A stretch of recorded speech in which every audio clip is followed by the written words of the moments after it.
Hi అండి, అద్దరిపోయే capsicum rice అండి. అసలు ఎంత బాగుందంటే అంత సింపుల్గా చేశాను. అసలు క్యాప్సికమ్ ఉడికినట్టే ఉంది, కానీ కొంచెం క్రిస్పీగా ఉంది. ఎలా చేశానంటారా? ఫస్ట్ ఏం చేశానంటే ఒక 4 క్యాప్సికమ్ తీసుకున్నాను, సన్నగా ఇలా పొడుగ్గా తరిగేసుకున్నాను.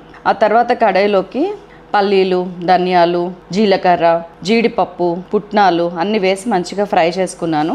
దీనిలోకి ఒక ½ టీ స్పూన్ ఉప్పు వేసుకొని గ్రైండ్ చేసి పక్కకు పెట్టేసుకున్నాను. ఆ తర్వాత మళ్ళీ అదే కడాయిలోకి ఆయిల్ తీసుకొని ఆవాలు, జీలకర్ర, కరివేపాకు, కొంచెం జీడిపప్పు ఫ్రై చేసి ఆనియన్ కూడా వేసుకొని గ్రీన్ చిల్లీ సన్నగా తరిగింది కూడా వేసేసి ఆ తర్వాత మనం కట్ చేసిన క్యాప్సికమ్ ఉంది కదా అది యాడ్ చేసేసి ఉప్పు మళ్ళీ ఇంకొక ½ టీ స్పూన్ వేసి మంచిగా టాస్ చేసేసాను. ఆ తర్వాత ఒక 3 to 4 minutes వరకు మూత పెట్టి కుక్ చేశాను. ఇప్పుడు మనం వండి పెట్టుకున్న రైస్ని యాడ్ చేసి దాంట్లోకి కొద్దిగా పచ్చి కొబ్బరి లేకపోతే ఎండు కొబ్బరి కూడా యాడ్ చేసుకోవచ్చు. ఇంకొక ½ టీ స్పూన్ సాల్ట్ వేసుకున్నాను, కొద్దిగా స్ప్రింగ్ ఆనియన్స్, మనం రెడీ చేసుకున్నాం కదా ఒక పౌడర్, ఆ పౌడరు, లాస్ట్కి కొద్దిగా కొత్తిమీర అన్నీ వేసి కలిపేస్తే అద్భుతమైన క్యాప్సికమ్ రైస్ రెడీ.